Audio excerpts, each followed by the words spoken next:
Ya, Ya, shalom. Shalom Pak Tim, shalom Bapak Ibu Saudara sekalian.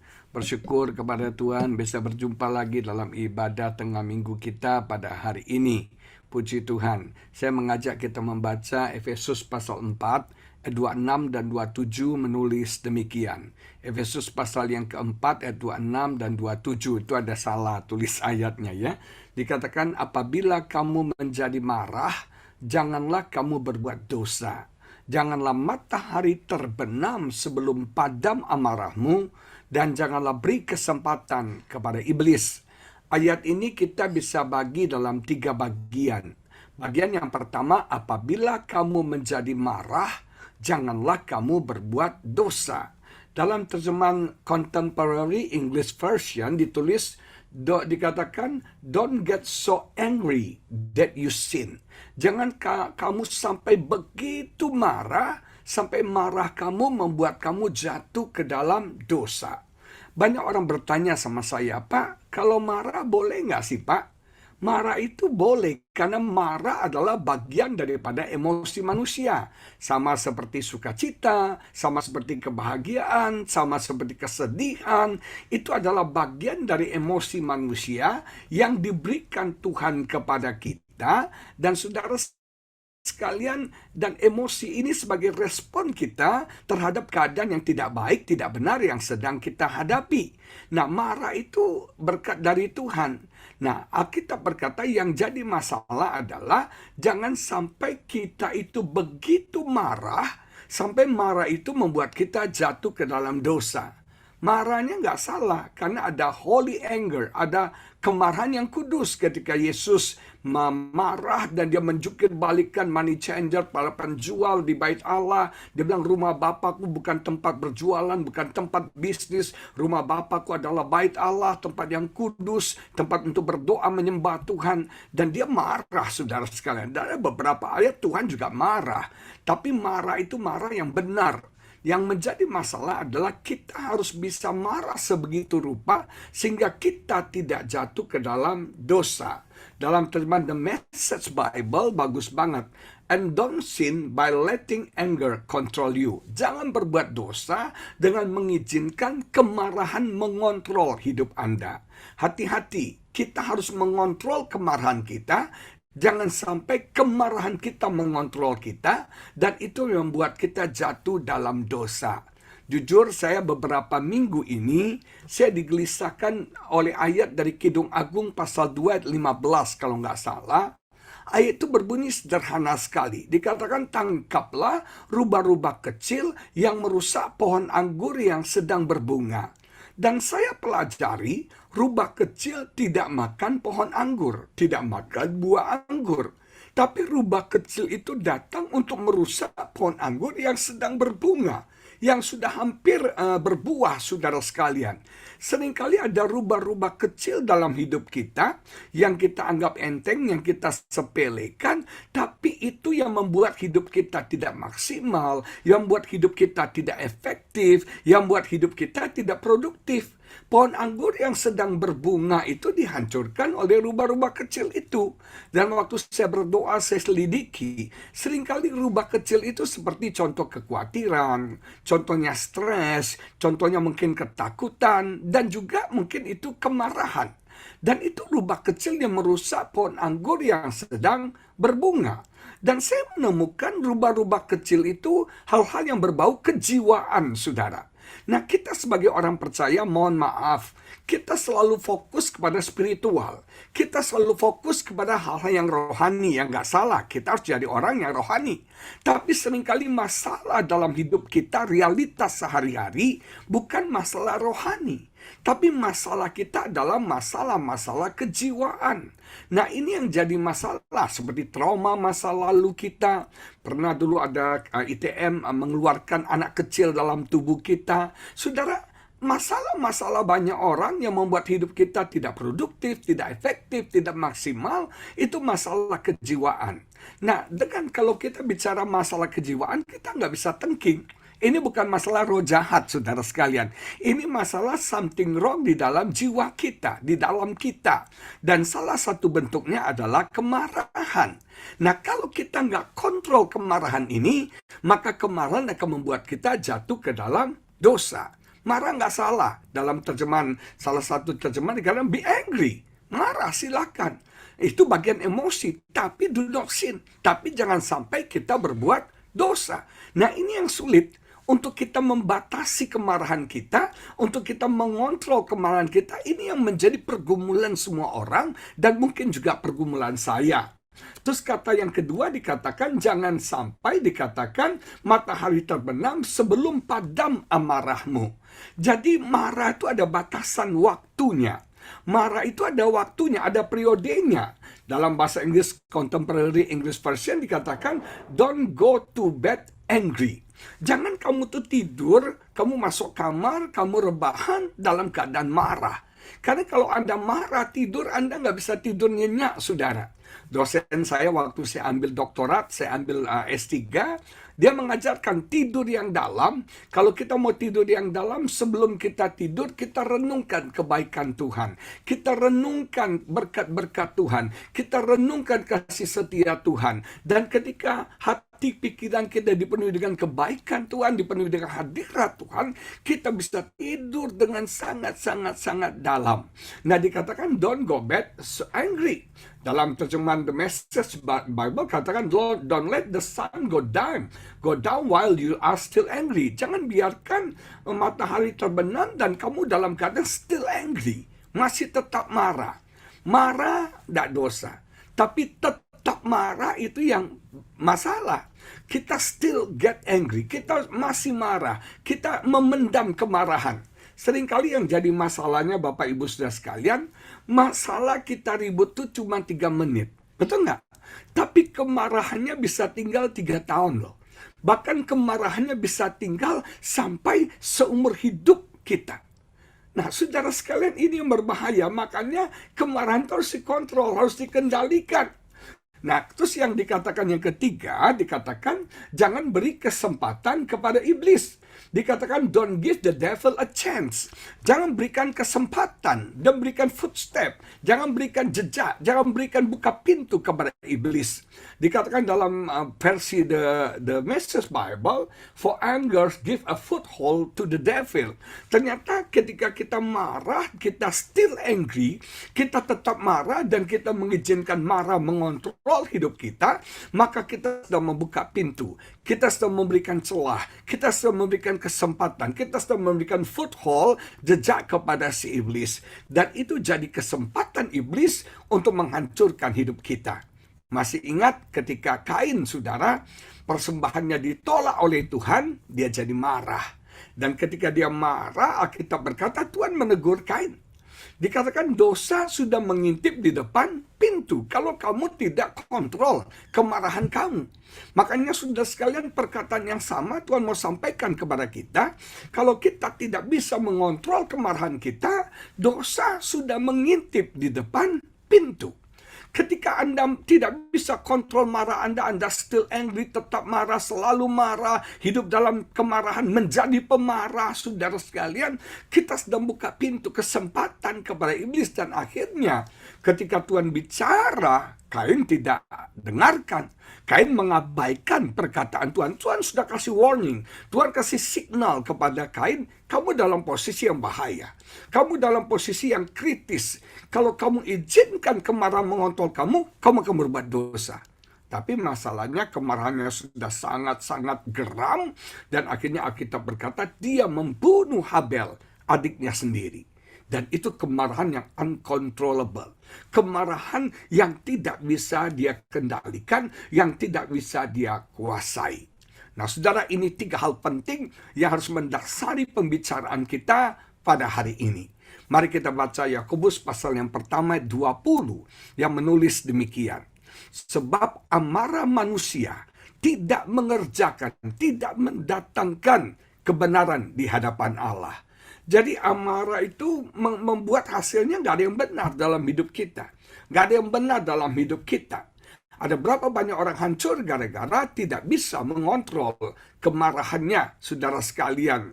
Sekarang lagi viral berita ini, saudara ya. Nah, kita melihat masalahnya apa saya lihat.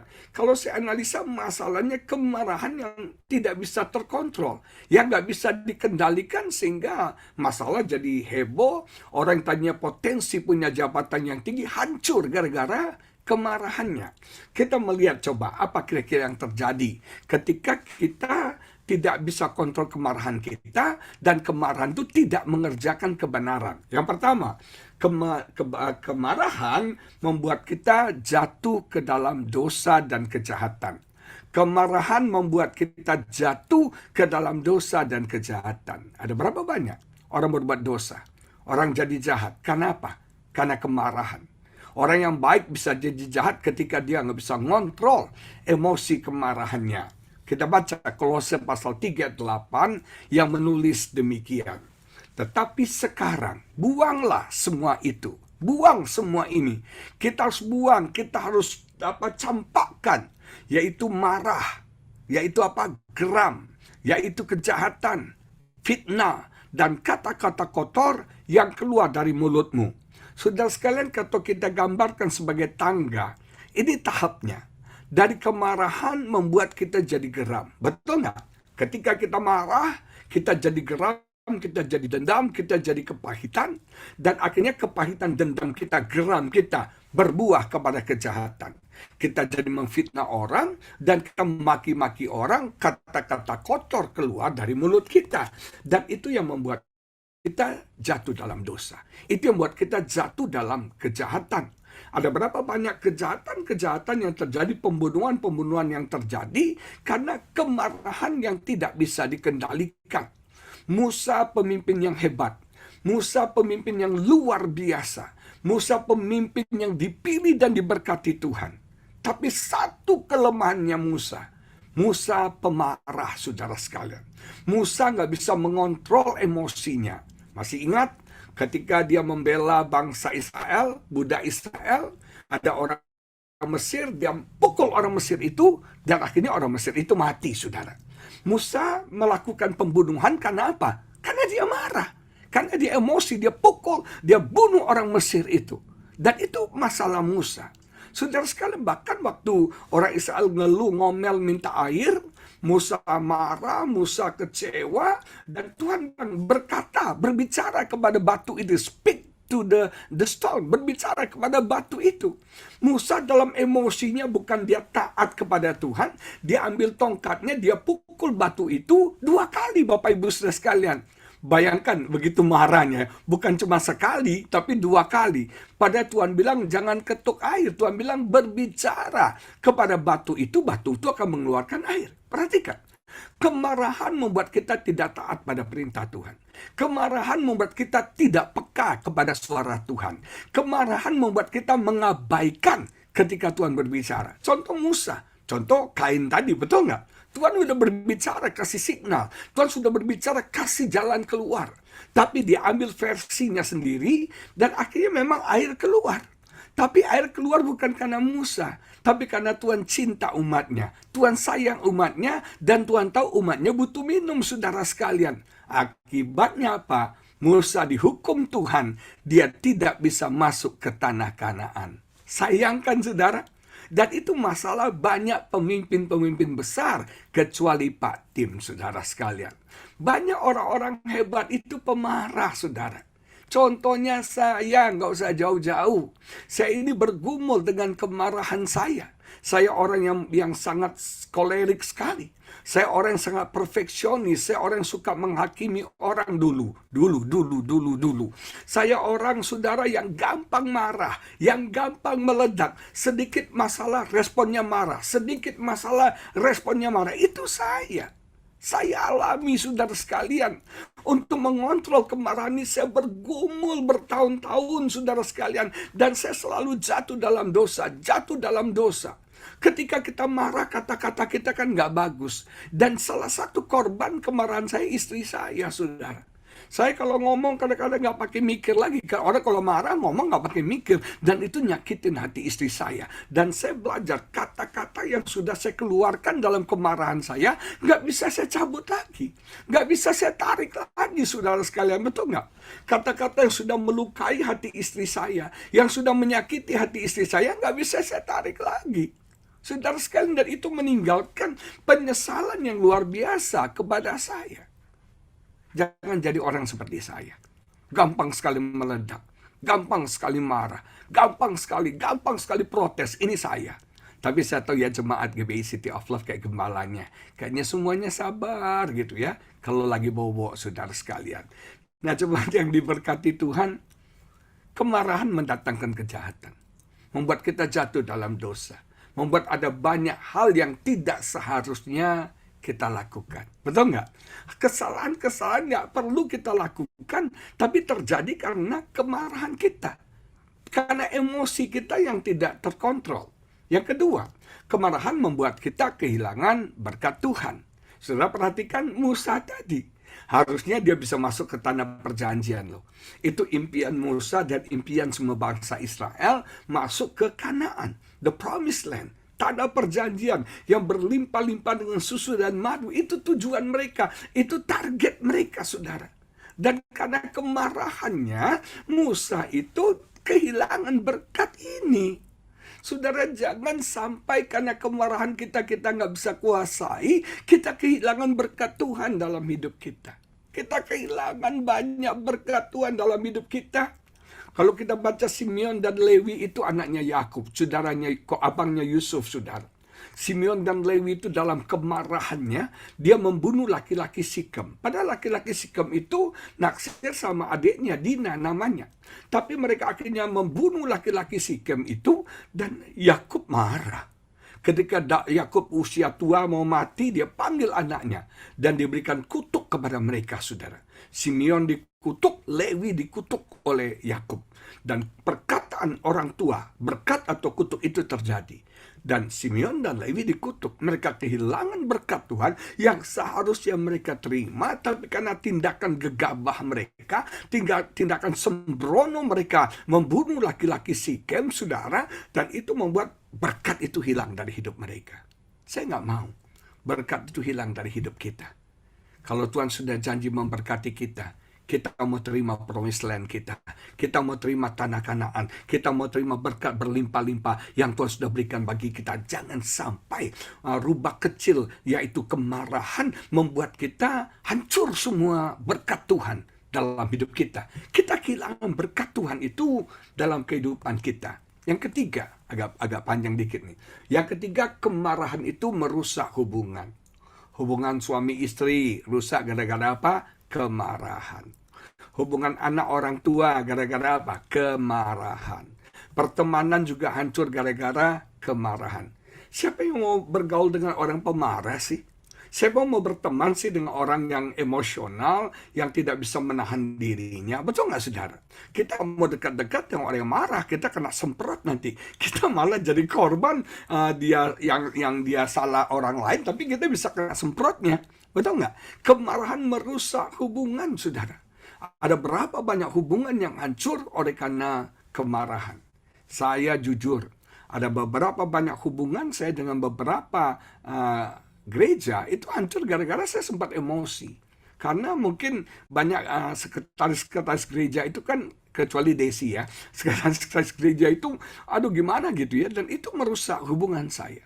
Merusak hubungan, saya akui itu, saudara.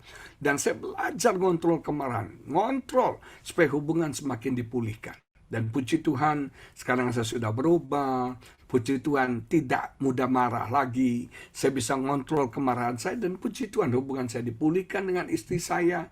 Kata-kata saya sudah tidak menyakitkan lagi. Kata-kata saya sudah tidak membuat istri saya tertekan, terintimidasi lagi. Kemarahan saya membuat istri saya tertekan, membuat istri saya terintimidasi. Dan itu tidak bagus bagi hubungan suami istri. Itu tidak bagus bagi hubungan kita di dalam keluarga kita. Sebagai orang tua dengan anak, marah terus. Anak kita kan nggak happy, nggak bahagia. Atmosfernya bukan atmosfer cinta, tapi atmosfernya atmosfer kemarahan. Don't create atmosfer kemarahan dalam keluarga Anda. Jangan bangun rumah tangga kita, pernikahan kita, keluarga kita dengan atmosfer kemarahan, marah. Tapi atmosfer cinta yang penuh kasih, yang saling menghargai, yang saling menghormati, yang saling menerima satu dengan yang lain. Tidak ada manusia yang sempurna. Istri kita tidak sempurna, bisa salah. Suami kita tidak sempurna, bisa salah. Anak-anak kita tidak sempurna, bisa salah, saudara. Betul nggak? Kita harus menyadari nobody's perfect. Saya dulu mengharapkan istri saya wanita yang sempurna, karena saya orangnya perfeksionis, mengharapkan semua sempurna. Tapi ternyata di muka bumi ini nggak ada yang sempurna, termasuk saya. Saya bukan laki-laki sempurna, saya bukan pendeta sempurna juga. Betul nggak? Jangan suka menghakimi orang. Jangan suka saudara marah. Nah, bahayanya kalau Anda marah, ya, ketika Anda marah, hormon Anda akan bekerja. Dan itu membuat Anda ekstasi. Hormon itu membuat Anda ekstasi. Ekstasi itu kan obat bius ya. Nah, kita jadi rasanya fly, enak, nyaman. Ketika kita marah, kita jadi nyaman, kita jadi happy. Makanya lama-lama kita jadi pemarah. Gak ada alasan untuk marah pun kita jadi marah. Karena apa? Kita sudah ekstasi ketika kita marah. Dan marah itu merusak hubungan. Amsal 21 ayat 19 kita baca. Ayat ini luar biasa banget. Ditulis begini. Lebih baik tinggal di padang gurun, Pak Tim, daripada tinggal dengan perempuan yang suka bertengkar dan pemarah. Ini kitab Amsal yang nulis, bukan saya ya. Nah, lebih baik tinggal di padang gurun nih bapak-bapak ya. Tapi nggak ada di City of Love, nggak ada yang seperti ini. Daripada tinggal dengan perempuan yang suka bertengkar dan pemarah. Ini juga berlaku bagi istri-istri juga kan. Suami yang suka bertengkar dan pemarah. Ada orang tuh yang hobinya trouble maker, yang suka marah, suka berantem, suka bertengkar. Betul nggak saudara? Tapi saya jamin dah di City of Love nggak ada. Yang nonton YouTube nih saya nggak tahu ya. Nah, jemaat yang diberkati Tuhan, itu merusak hubungan. Yang keempat, sifat pemarah itu merusak kesaksian dan karakter kita. Next, tolong. Nextnya. Yang keempat, sifat pemarah merusak karakter dan kesaksian kita. Saya mau cerita, satu hari dulu saya itu orangnya gampang emosi. Dulu, long time ago, saudara. Zaman dulu kan saya sering terbang ke Jakarta, Batam, karena waktu itu mempersiapkan pernikahan. Dan itu cukup stres sekali. Nah, waktu satu hari saya pulang ke Batam, waktu itu saya ambil pesawat sore, karena kami ibadahnya sore, jam 6 sore. Nah, waktu saya sampai di airport, ternyata pesawatnya delay.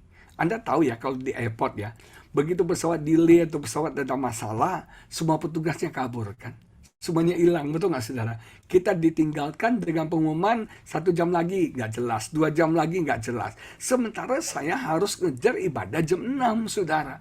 Itu saya cari orang nggak ada semua. Saya ke kantornya saudara, airline itu gak usah sebutkan namanya, udah gak ada. Saya ngamuk, saya marah saudara sekalian.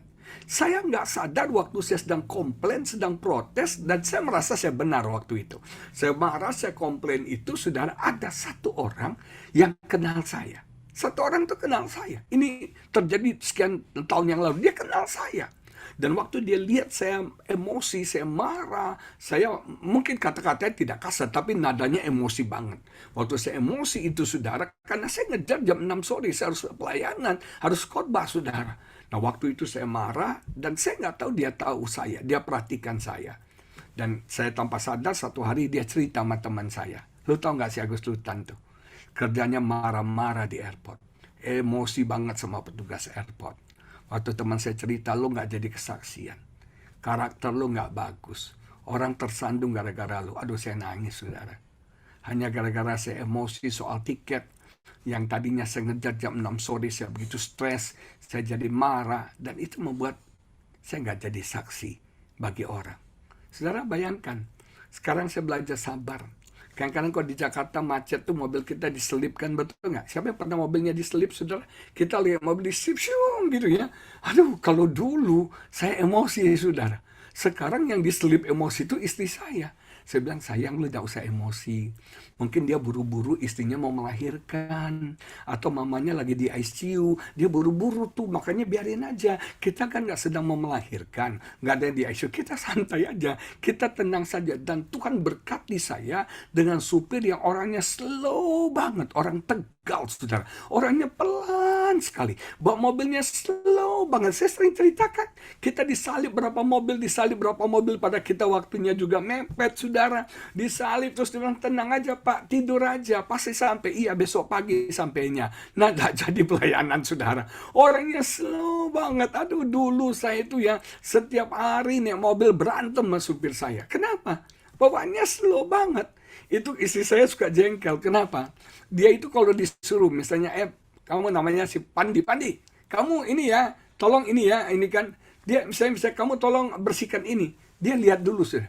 Dia lihat, dia perhatikan, baru dia bergerak. Dia lihat aja 10 menit, saudara.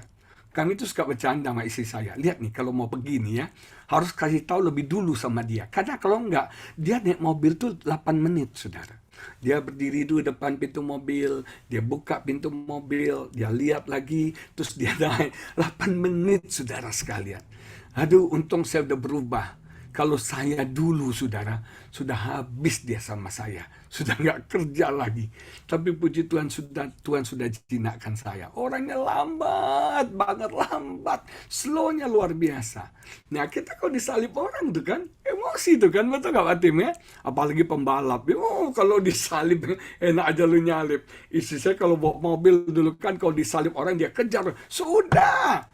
Lu ribut sama ojek, lu ribut sama supir angkot, ngapain? Gak ada gunanya, betul nggak? Ribut tuh sama Pak Tim, ada nilainya, saudara sekalian. Ributnya sama supir angkot, buat apa? Mereka buru, mereka cuma biarin aja. Sampai istri saya bilang, gila kamu, udah bertobat kamu ya, udah berubah kamu. Dulu kamu yang marah-marah, dulu kamu yang emosi. Dan saya sadar, ketika kita marah ya, itu merusak karakter kita loh. Dan membuat kita tidak jadi kesaksian. Saudara, saya kasih tips ya. Kalau Anda baca 1 Timotius 3 dan Titus 1, di situ menulis ada 25 karakter orang yang saleh. 25 karakter orang yang saleh. Perhatikan ya, 25 karakter orang saleh itu persyaratannya di 1 Timotius 3 dan Titus 1. 25 karakter. 5 di antara 25 itu adalah tentang kemarahan. Dikatakan bukan pemberang, not quick temper, bukan orang gampang emosi, bukan pemarah, bukan tidak suka bertengkar, not quarrelsome, tidak suka bertengkar, orangnya peramah. Nah, perhatikan. Dalam Alkitab ditulis syarat karakter orang godly itu, orang saleh itu adalah 25. 5 dari 25, 20%. Itu adalah sifat yang berhubungan dengan kemarahan. Perhatikan ya. Jadi memang Pak Tim ya dan semua teman-teman ya, kalau kita marah itu nggak jadi kesaksian. Kalau kita marah itu merusak karakter kita. Ada berapa banyak pemimpin-pemimpin yang gampang emosi? Pemimpin-pemimpin yang gampang marah. Saya banyak ketemu dengan orang-orang yang gampang marah. Mobil macet, banting handphone, apa marah, supir dimarahin, semua dimarahin. Dan kita nggak jadi kesaksian. Betul, nggak jadi kesaksian. Saya berpikir supir saya bukan orang Kristen. Kalau saya marah-marahin terus juga, dia kan nggak happy, dia tertekan, terintimidasi. Saya harus baikin dia, saya harus ubah sifat saya, supaya saya jadi kesaksian. Dan sekarang puji Tuhan, supir saya bangga sekali punya bos itu pendeta, saudara. Dia suka cerita ke orang, bos saya pendeta Agus Lutan. Itu dia punya spanduk-spanduk sering muncul di mana-mana katanya. Tuh lihat spanduknya, dia foto spanduk saya dikirim ke teman-temannya. Ini bos saya pendeta. Dia bangga, haleluya.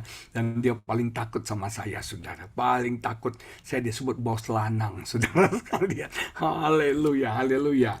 Nah, kelima nggak ada di sini. Saya tambahin, kemarahan merusak kesehatan kita. Betul nggak? Kemarahan merusak kesehatan kita. Saya orangnya gampang marah. Saya pernah stroke, saudara. Saya pernah stroke ringan. Tuhan baik ya. Tuhan sentil. Tuhan kasih peringatan, stroke ringan. Untung nggak stroke berat. Kalau stroke berat, menyong-menyong mulut, saya nggak bisa khotbah hari ini. Tapi Tuhan masih baik. Tuhan masih kasih saya kesempatan khotbah.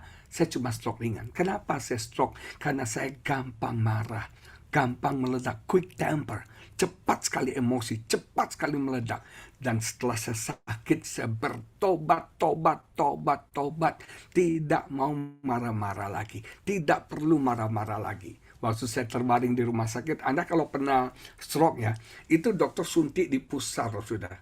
Dan itu sakit banget suntikannya. Setiap hari disuntik berapa kali, itu disuntik di pusat. Dan itu di pusat kita sakit sekali, sakit sekali.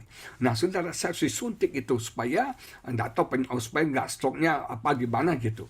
Dan puji Tuhan, Tuhan sembuhkan saya. Gara-gara apa? Saya nonton TV lagu itu. Buat apa susah, buat apa susah, lebih baik kita bergembira. Kok jadi lagu dangdutnya? Nah, saudara sekalian, buat apa susah? Saya pendeta susah, stres, marah-marah. Akhirnya saya stroke.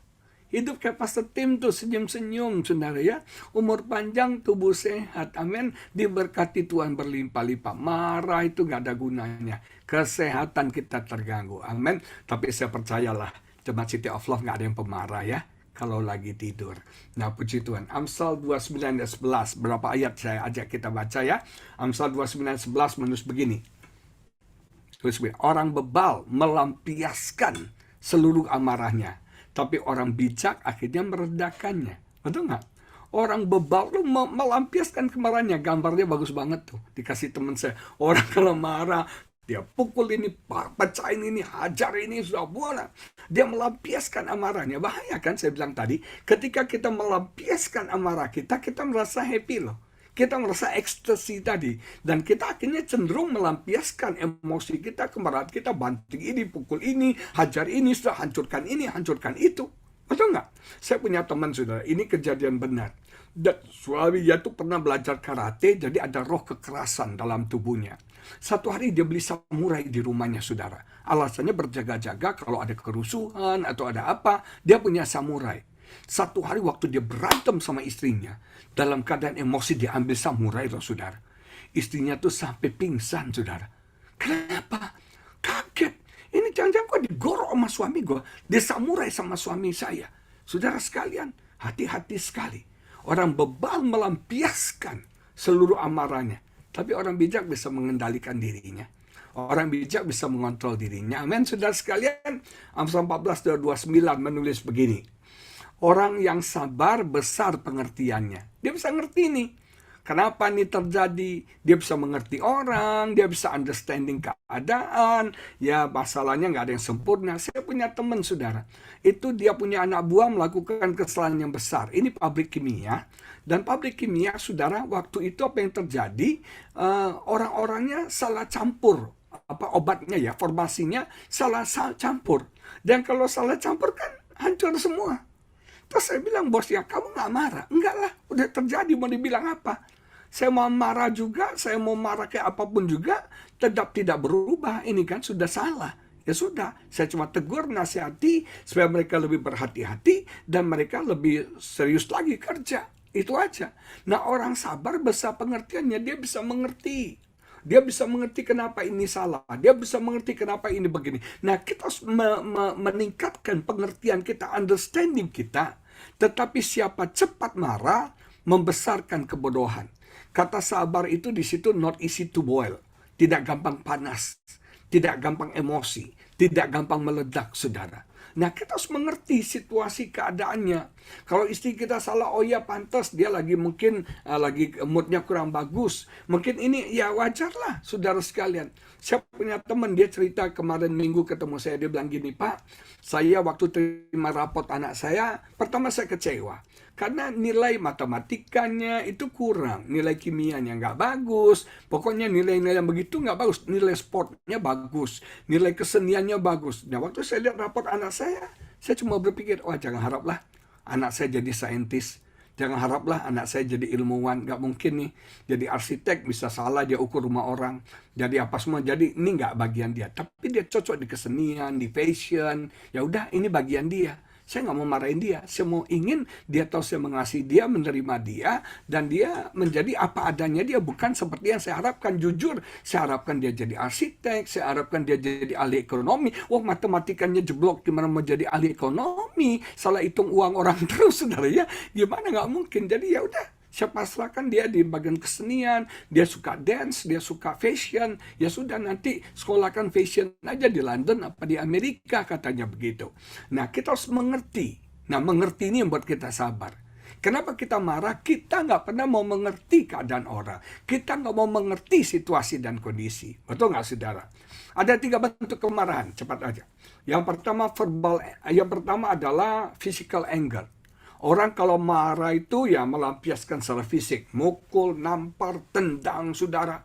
Dan sekarang yang saya lihat, pernah saya layani suami istri, saya lihat saudara, bukan suami yang pukul istri nih. Sekarang istri yang pukul suami, istri yang hajar suami sekarang, saudara. Nah, physical anger, kemarahan yang dilampiaskan secara fisik, mukul. Dan ini nih saudara, ninggalin luka yang dalam loh. Ketika laki-laki memukul istrinya, dipukul cuma sedikit aja, sebentar aja. Tapi sakitnya seumur hidup loh, saudara. Kepahitannya seumur hidup, saudara. Terus kedua, verbal anger. Orang kalau marah tuh maki-maki. Kata-kata kotor, kata-kata sumpah serapah, kata-kata yang nggak pantas keluar. Yang ketiga tuh silent anger. Orang marah tapi diam. Jangan pikir orang diam nggak marah loh, saudara. Banyak orang diam, orang marah tuh dipendam. Akhirnya di sini jadi dendam, di dalam jadi kepahitan, jadi kebencian, jadi sakit hati, betul nggak? Kita silent, kita diam, tapi kita pendam, kita punya marah. Kita press, kita punya marah. Nah, ini bahaya juga. Kadang-kadang kita harus belajar mengeluarkan perasaan kita, mengeksplor perasaan kita, dipendam, dan akhirnya di dalam sakit hati, dendam, kepahitan, dan timbul macam-macam penyakit. Saudara sekalian, ini 3 bentuk kemarahan. Saya nggak tahu apakah saudara yang punya kecenderungan secara fisikal melampiaskan, atau secara verbal melampiaskan, atau secara silent melampiaskannya. Oke, next. Sekarang yang jadi masalah adalah bagaimana kita mengendalikan, mengontrol kemarahan kita, seperti dikatakan ayat Efesus tadi, control anger.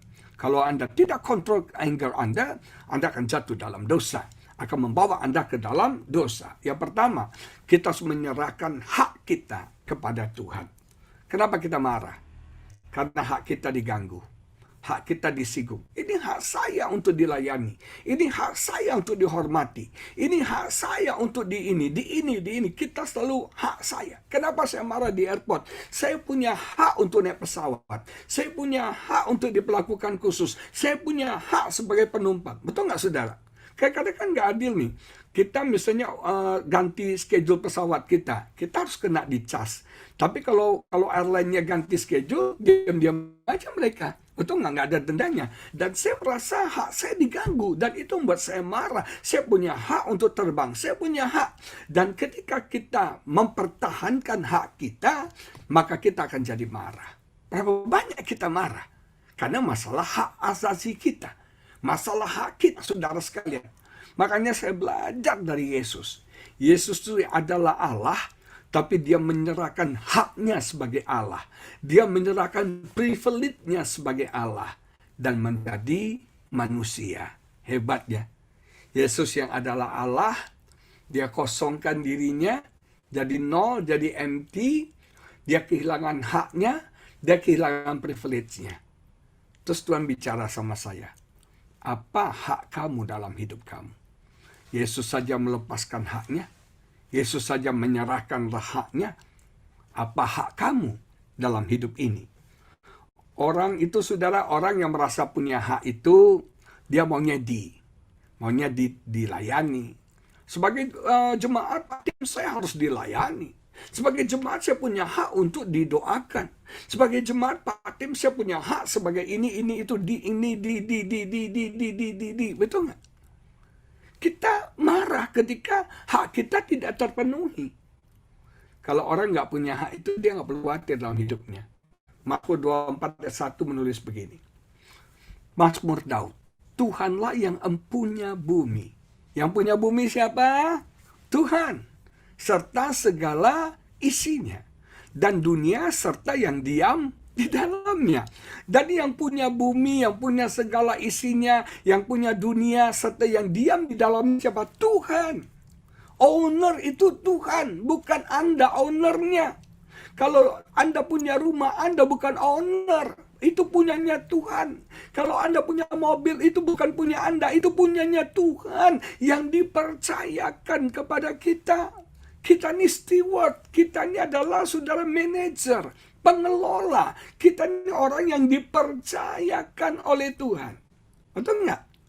Kita akan marah ketika kita merasa saya punya hak ini, saya punya hak itu, ini punya saya, ini punya saya, ini punya saya. Dan ketika saudara kita kehilangan semua itu, kita marah, kita emosi, dan kita selalu merasa saya layak untuk diperlakukan, saya layak untuk dihormati. Tidak ada yang layak, saudara. Yang layak untuk dipuji, yang layak untuk disembah hanya Tuhan. Amin, saudara. Hanya Tuhan yang layak. Kita ini nggak layak. Hanya karena anugerah Tuhan kita bisa ada sebagaimana kita ada. Amin. Jangan merasa owner. Kita ini bukan pemilik. Kita ini steward, pengelola, manajer. Kita ini orang yang dipercayakan Tuhan. Jadi nggak ada hak kita dalam hidup ini. Nggak ada hak kita atas apapun juga. Tuhan yang punya semuanya. Nah, ketika kita bisa menyerahkan hak kita kepada Tuhan, kita bisa berhenti marah. Kita bisa kontrol marah. Saya nggak punya hak kok untuk dilayani. Kalau saya khotbah di City of Love, tapi tolong janganlah ya. Saya nggak punya hak kok, saudara, untuk bla bla bla bla. Tapi kalau saya bisa menerima semua itu privilege dari Tuhan. Itu kehormatan dari Tuhan. Tuhan yang punya semuanya ini. Amin, saudara. Orang bisa bertengkar hanya gara-gara warisan. Hak warisan. Ini hak saya, ini hak saya. Oh, saudara, lepaskan hakmu. Serahkan hakmu, saudara. Jangan balas dendam. Jangan menuntut hak kita. Ketika kita melepaskan hak kita, Tuhan akan bekerja memberkati hidup kita luar biasa. Saya punya teman pengusaha. Dia eksportir furniture ke Amerika. Partnernya di Amerika itu menipu dia dalam jumlah uang sangat besar. Dia marah emosi, tuntut ke pengadilan. Setiap hari stres, kenapa? Berita harus dengar berita kan, bagaimana update-nya. Di sana malam, sini pagi, wah pokoknya dia update terus. Emosi, hidupnya hancur, saudara. Sampai istrinya bilang gini, kalau kamu kayak gini terus, saya sama anak-anak bisa kabur. Kalau kamu begini terus, usaha kamu bisa hancur. Dan akhirnya dia sadar, dia berdoa. Tuhan bilang, lepaskan semuanya. Lepaskan semua. Dia bilang, Tuhan ini jumlahnya besar loh. Tuhan ini jumlahnya banyak loh. Tuhan bilang, lepaskan hak kamu. Izinkan aku bekerja. Dia lepaskan haknya. Luar biasa. Tuhan memberkati dia berlimpah, limpah. Lebih daripada yang dia ditipu, saudara sekalian. Kenapa kita marah? Masalah hak kita. Yang kedua, bagaimana cara kita kontrol kemarahan? Kita harus relakan, lepaskan harapan yang tidak terpenuhi. Artinya gini, kita harus berharap hanya kepada Tuhan. Kita marah kenapa? Karena ada harapan kita yang tidak tergenapi. Ada harapan kita yang kita tidak terpenuhi. Waktu saya menikah, saya mengharapkan istri saya bla bla bla bla bla. Saya mengharapkan istri saya seperti ini bla bla bla, dia melakukan ini. Itu harapan saya. Ketika realitas saya melihat apa yang saya harapkan tidak terjadi, kita jadi marah. Ada punya harapan dalam hidup Anda. Ada yang Anda expect dalam hidup Anda. Dan ketika ekspektasi Anda tidak fulfill, tidak terjadi, itu bisa membuat kita jadi marah. Saya diberkati oleh ayat Mazmur 62, ayat 2 dan 3, 6 dan 7. Makanya harapan kita hanya kepada Tuhan. Ditulis begini, hanya dekat Allah saja aku tenang. Daripadanya lah keselamatanku. Keselamatan kita datang dari siapa? Dari Tuhan. Untuk pemimpin kor, menurut Yedutun Masudat, hanya dialah gunung batuku. Oh salah. Hanya dialah gunung batuku dan keselamatanku. Hanya siapa? Tuhan. Bukan istri kita, bukan orang tua kita, bukan bos kita, bukan pendeta kita. Hanya dialah gunung batu dan keselamatanmu. Kalau kau ganti hanya pendetaku, gunung batu, keselamatanmu, Anda kecewa. Ketika engkau bilang hanya suamiku, gunung batu dan keselamatan, kita kecewa, kita akan marah. Dikatakan hanya Tuhanlah gunung batu dan keselamatanku, kota bentengku, aku tidak akan goyah. Kalau kita menjadikan Tuhan sebagai dasar hidup kita, harapan kita nggak akan goyah. Hanya pada Allah saja kiranya aku tenang, sebab daripadanya lah apa saudara? Harapanku. Amin. Hanya daripadanya lah harapanku. Harapan kita di dalam Tuhan. Dari Tuhan. Hanya dialah gunung batuku dan keselamatanku, kota bentengku, aku tidak akan goyah. Harapan kita di dalam Tuhan. Berharap sama manusia kecewa. Berharap sama orang hebat kecewa. Berharap sama manusia benar-benar kecewa. Berharap hanya kepada Tuhan. Tuhan bilang, terkutuklah orang yang mengandalkan manusia. Terkutuklah orang yang mengandalkan dirinya. Tapi diberkatilah orang yang mengandalkan Tuhan. Andalkan hidup kita hanya sama Tuhan. Harapan kita hanya sama Tuhan. Kenapa kita marah? Karena kita nggak mengharapkan dari Tuhan. Kita mengharapkan dari bos kita bonus. Kita mengharapkan dari teman kita berkat. Kita mengharapkan yang ketika itu nggak terjadi kita marah. Walaupun itu silent anger, kemarahan yang tersimpan, yang nggak muncul, nggak kelihatan. Mulut senyum tapi hatinya emosi. Betul nggak? Yang ketiga, yang terakhir. Minta Tuhan mengontrol hidup kita. Mengontrol kemarahan kita. Minta Tuhan yang kontrol. Roma 8 ayat 28 berkata, Tuhan turut bekerja dalam segala sesuatu. Jadi Tuhan yang kontrol semuanya. Tuhan yang kendalikan semuanya. Apapun yang terjadi dalam hidup kita, Tuhan bekerja. Apapun yang terjadi dalam hidup kita, Tuhan yang kontrol, Tuhan izinkan. Dan dengan iman kita percaya itu jadi kebaikan. Buat apa kita marah? Buat apa kita emosi? Betul nggak? Kalau Anda sadar semuanya ujungnya kebaikan, kalau Anda sadar semua ujungnya adalah berkat Tuhan, kita nggak usah marah. Amin, saudara. Saya pernah cerita teman saya ditipu temannya. Ditipu temannya. Karena pabrik hand sanitizer. Teman saya bersyukur, berterima, dia percaya Tuhan kontrol, Tuhan izinkan ini terjadi. Dan luar biasa, pandemi, pabriknya diberkati Tuhan. Hand sanitizer laku dengan harga yang sangat mahal, orang panik buying pada waktu itu. Dia diberkati Tuhan luar biasa. Nah, kalau kita tahu Tuhan yang kontrol semuanya, Tuhan yang mengendalikan semuanya, jangan kita jadi control freak. Terakhir nih, manusia itu control freak. Kita mau kuasai semuanya. Kita mau kontrol semuanya. Kita mau kontrol pendidikan anak kita. Kita mau kontrol suami kita. Kita jadi apa-apa. Kita gaji FBI mengawasi suami kita. Semua WA-nya kita periksa. Bank account-nya kita periksa. Ini uang 300.000 kemana? Ini kok ini semua ditanya. Sampai suami kita jadi tertuju kayak yang sedang viral sekarang. Betul nggak saudara? Saudara sekalian, kalau perlu masuk di markas Brimob juga suami kita, betul nggak? Diinterogasi, saudara. Perhatikan. Nah, kita coba kontrol semua hal. Dan ketika keadaan di luar kontrol, kita marah. Ketika keadaan di luar kendali kita, kita marah. Betul nggak? Saudara, jangan ngontrol. Biarkan Tuhan yang kontrol. Tuhan yang ambil alih. Tuhan yang jadi pilotnya. Tuhan yang jadi kaptennya. Tuhan jadi penguasanya. Jadikan dia Tuhan. Amin. Dan dia adalah Tuhan yang tidak akan mengecewakan kita. Ketika saya menyerahkan kontrol kepada Tuhan, ada banyak hal-hal yang buruk saya alami dalam hidup saya. Saya cerita sama Pak Tim, perlakuan-perlakuan tidak adil kemarin saya cerita Pak Tim ya. Dulu saya tuh emosi Pak Tim, nggak bisa terima, Tapi sekarang saya bisa tenang, karena saya percaya, wah di baliknya ada mukjizat nih, di baliknya ada berkat nih. Istri saya bilang gini, kamu tuh mau dipakai Tuhan lebih hebat lagi. Kamu pun mau diurapi Tuhan lebih dahsyat lagi. Nah, untuk diurapi lebih besar, harganya juga mahal. Rela nggak kamu bayar harga? Dibroken, dihancurkan oleh Tuhan. Percayalah, kalau Tuhan kontrol, semuanya jadi baik. Semuanya jadi aman. Semuanya jadi berkat buat setiap kita. Dan itu membuat saya sadar buat apa saya marah. Marah cuma hanya memuaskan diri saya dan tidak membuat keadaan jadi baik. Maka dari itu, ini pengalaman saya. Tapi saya merasa mungkin kita mengalami masalah yang sama hari-hari ini. Mungkin ada rubah-rubah kecil secara emosional, secara kejiwaan yang merusak pohon anggur yang sedang berbunga. Hidup kita nggak produktif, nggak efektif, nggak maksimal.